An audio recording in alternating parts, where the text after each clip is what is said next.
క్రీస్తునాథుని యందు ప్రియ సహోదరి సహోదరులారా, పాస్కా 3వ ఆదివార ధ్యానాంశము.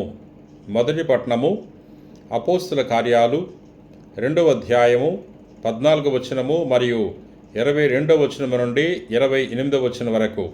నేటి రెండవ పట్టణము పునీత పేతురు గారు రాసిన మొదటి లేఖ 1వ అధ్యాయము 17వ వచనము నుండి 21వ వచనం వరకు.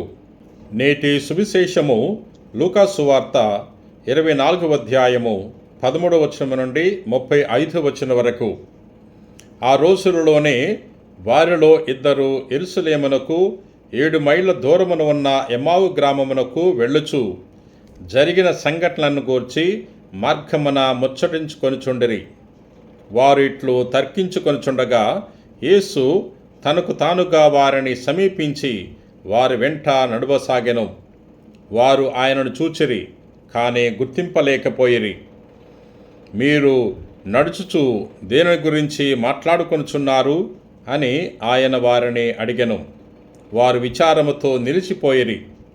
అప్పుడు వారిలో క్లెయోఫా అనునతడు, యెరూషలేములో నీవు క్రొత్తవాడవా?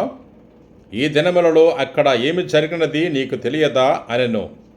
ఏమి జరిగినది అని ఆయన తిరిగి ప్రశ్నింపగా వారు ఇటులా చెప్పసాగిరి, నజరేయుడైన యేసుని గూర్చి వినలేదా? ఆయన ఒక ప్రవక్త.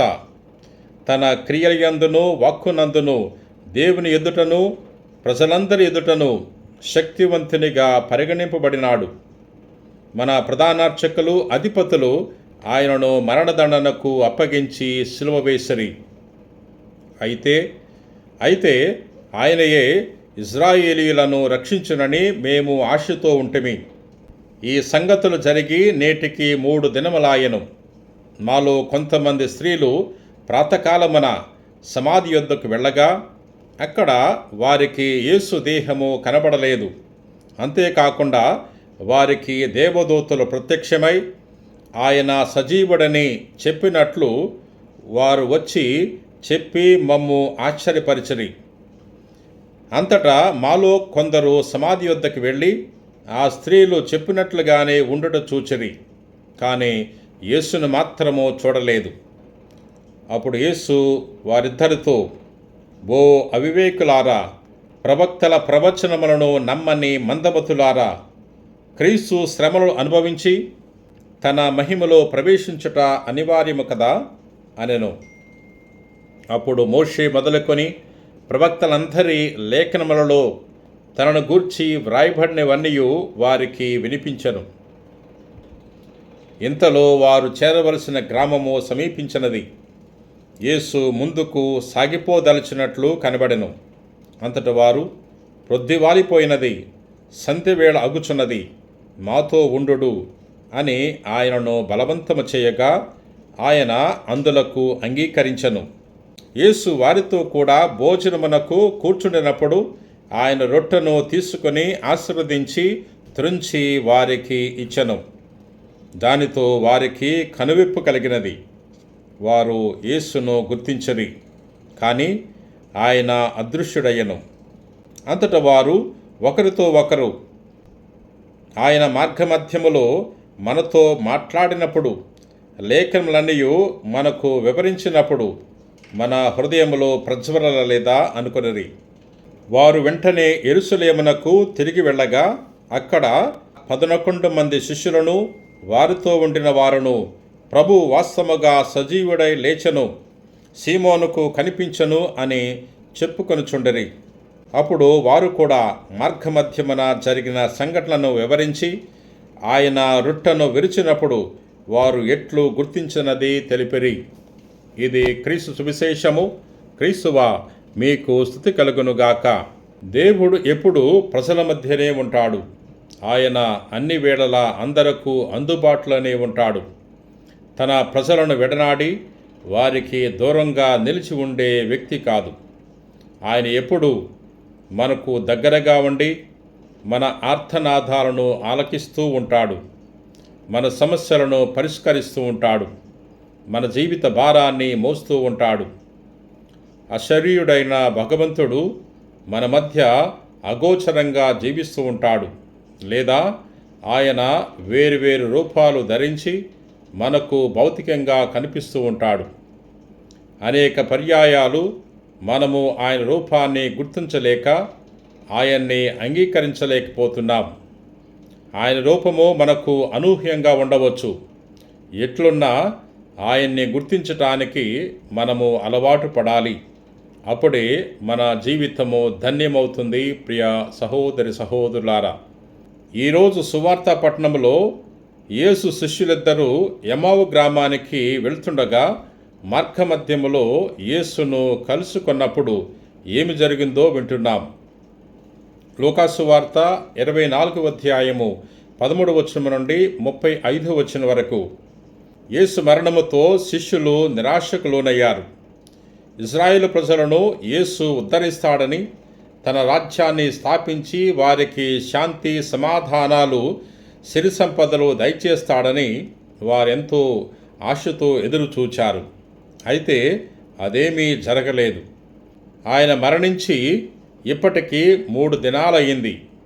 మరణించిన వ్యక్తి యొక్క ఆత్మ శరీరంతో 3 దినాలు కూడి ఉండి ఆ తరువాత ఆ ఆత్మ దాన్ని వీడిపోతుందని ఆ కాలములో యూదులు తలంచేవారు. యేసు మరణించి అప్పటికి 3 రోజులు గడిచిపోయాయి. ఆయన ఉత్థానుడు కాలేదు.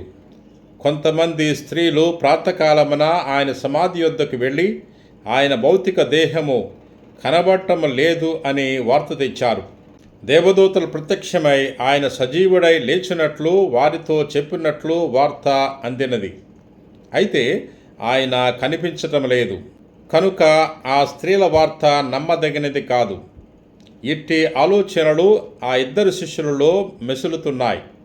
వారిలోని ఆశ నశించినది. జీవానికి చిహ్నమైన యెరూషలేము నగరాన్ని వీడి వెళ్ళిపోతున్నారు. జీవచ్ఛవాలుగా ఎమ్మావు గ్రామానికి నడిచి వెలుచున్న ఆ 2 శిష్యులను యేసు మార్గమధ్యములో కలుసుకున్నారు. మంచి కాపరి తన గొర్రెలను వెతుకుతూ వచ్చాడు. జీవం వారిని వెంబడిస్తుంది. అయితే నిర్జీవులైన ఆ శిష్యులు దాన్ని గుర్తించలేదు. వెలుగు వారిని అనుసరిస్తున్నది. అయితే అంధకారంతో నిండిన వారి హృదయాలు ఆ జీవపు వెలుగును గుర్తించలేదు. ఆయన వారి భౌతిక దృష్టికి కనిపించిన ఆధ్యాత్మిక దృష్టికి అగోచరంగా ఉన్నాడు. వారిని వెంబడించి నడుస్తున్న యేసును గుర్తించలేకపోయారు. వారి మధ్య ఒక తెర నిలిచి ఉంది. యేసు ఆ తెరను వెంటనే తొలగించడు. అది క్రమేణా తొలగుతుంది.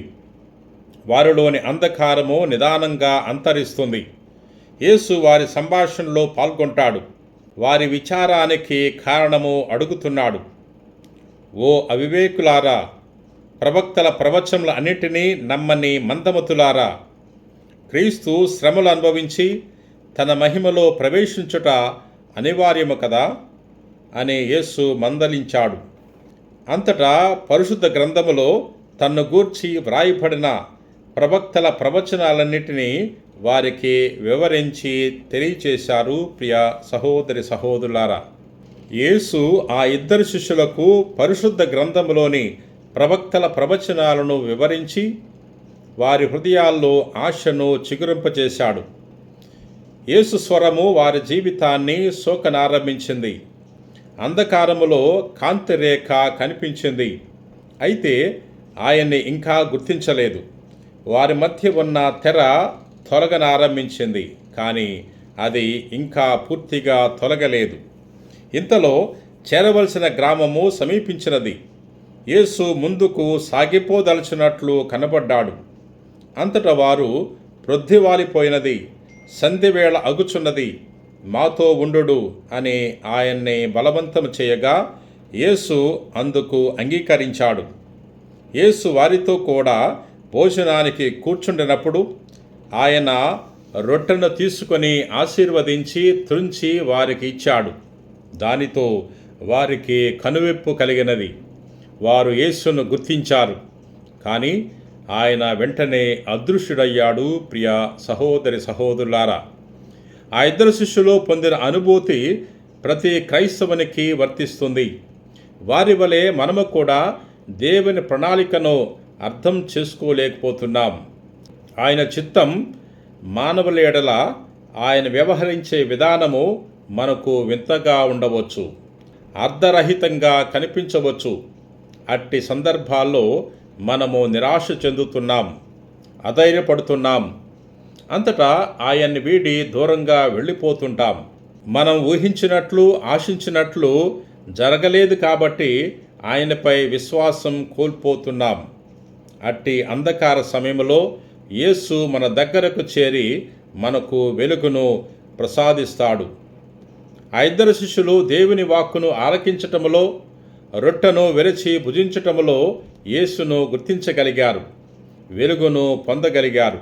అట్లే మనము కూడా జీవిత సమస్యలకు సమాధానం దేవుని వాక్కులో, దివ్య సప్రసాద భోజనములో పొందగలము. మనము అధైర్యపడినప్పుడు, దేవుని ఉద్దేశము మనకు అర్థము కాక అంధకారములో సతమతమవుతున్నప్పుడు దైవ వాక్కును ఆలకించడం ద్వారా, దివ్య సప్రసాదాన్ని స్వీకరించడం ద్వారా మనము వెలుగును పొందగలము, యేసును గుర్తించగలము. ఆయన చిత్తాన్ని అర్థం చేసుకుని అందుకు విధేయులమై జీవించగలము. ప్రతిదినము దివ్య బలి పూజలో దేవుని వాక్కు మనకు అందించబడుతుంది, ప్రభు భోజనము ప్రసాదింపబడుతుంది. అనగా దివ్య బలి పూజలో మనము సక్రమంగా పాల్గొని ప్రభు వాక్యాన్ని భుజించినట్లయితే మన జీవితము ఎప్పుడూ వెలుగుమయమవుతుంది. దివ్య బలి పూజలో యేసు పరిశుద్ధ గ్రంథ పఠనాల ద్వారా మనతో సంభాషించి తన గూర్చి మనకు తెలియచేసుకుంటాడు. దివ్య సప్రసాదంలో ఆయన మనలోకి వేంచేసి మనతో వాసం చేస్తాడు. ఎమ్మావు గ్రామంలో జరిగినట్లు మనకు ప్రతిదినము దివ్యబలి పూజలో జరుగుతుంది. వాక్కు ద్వారా, దివ్య సప్రసాదం ద్వారా పునరుత్థానుడైన యేసు క్రైస్తవుల మధ్య ప్రత్యక్షమై ఉంటాడు. ప్రియ సహోదరి సహోదరులారా, ఎమ్మావు గ్రామములో ఆ ఇద్దరు శిష్యులు యేసును భోజనానికి ఆహ్వానించారు. అతిథి సత్కారంలో వారు యేసును కనుగొన్నారు. మనము కూడా యేసును మన ఇంటికి ఆహ్వానించాలి. మనం ఆయన్ని ఇప్పుడు మన విందుకు ఆహ్వానిస్తే ఆయన మనల్ని రాబో కాలములో తన పరలోకపు విందుకు ఆహ్వానిస్తారు. ఆయన ఎప్పుడూ మనకు సమీపంలోనే ఉంటారు. ఆయన పేదవాని రూపంలో రావచ్చు, అనాథుల రూపంలో రావచ్చు. ఆయన్ని మనం పేదవారిలో, అనాథులలో, దుఃఖించేవారిలో, నిస్సహాయులలో గుర్తించి అతిథి సత్కారం చేయాలి. ఆకలితో అలమటించే వారికి అన్నదానం, కష్టాల్లో ఉన్న వారికి చేయూత, ఏడ్చేవారికి ఓదార్పు, జీవిత సమస్యల్లో చిక్కుకొని సతమతమవుతున్న వారికి తగిన సలహా, సహకారం, ఇవన్నీ మన అతిథి సత్కారాలే. ప్రియ సహోదరి సహోదరులారా, అనుదినము మనము ప్రభు భోజనములో పాల్గొంటున్నాం. అది ప్రభు మనకు ఏర్పరిచిన విందు. అట్లే మనము కూడా అనుదిన జీవితంలో అవసరాలు ఉన్న వారికి వివిధ రకాల విందులు ఏర్పరిచే బాధ్యత మనకున్నది. అది మనం ప్రభువుకు ఏర్పరిచే విందు. అట్లు చేసిన యెడల ప్రభు మనలను చూసి, నేను ఆకలిగొనున్నప్పుడు మీరు ఆహారమొసగితిరి, దప్పికగొనున్నప్పుడు దాహము తీర్చుతిరి, పరదేశిగా ఉన్నప్పుడు నన్ను ఆదరించుతిరి, నేను వస్త్రహీనుడై ఉన్నప్పుడు వస్త్రమునిచ్చితిరి, రోగినై ఉన్నప్పుడు నన్ను పరామర్శించుతిరి, చెరసాలలో ఉన్నప్పుడు నన్ను దర్శింపవచ్చితిరి అని పలుకగలడు. ప్రియ సహోదరి సహోదరులారా, ప్రార్థన చేసుకుందాం. ప్రేమగల ప్రభువా, దయగల సర్వేశ్వర, ప్రభువా, నేటి వాక్యము ద్వారా మాతో మాట్లాడినందుకు వేలాది వందనాలు. మేము ప్రతిసారి దీవబలి పూజలో పాలు పంచుకున్నప్పుడు ఈ వాక్యాన్ని శ్రద్ధగా ఆలకించి ధ్యానం చేసే గొప్ప విశ్వాసాన్ని దయచేయండి. దీవబలి పూజలో మేము స్వీకరించే దివ్య సప్రసాదాన్ని భక్తి ప్రవర్తనలతో స్వీకరించి ఆత్మశక్తిని పొందుకునే వాక్యాన్ని దయచేయమని మా నాథుడైన క్రీస్తు ద్వారా మనవి చేయుచున్నాం తండ్రి. ఆమెన్.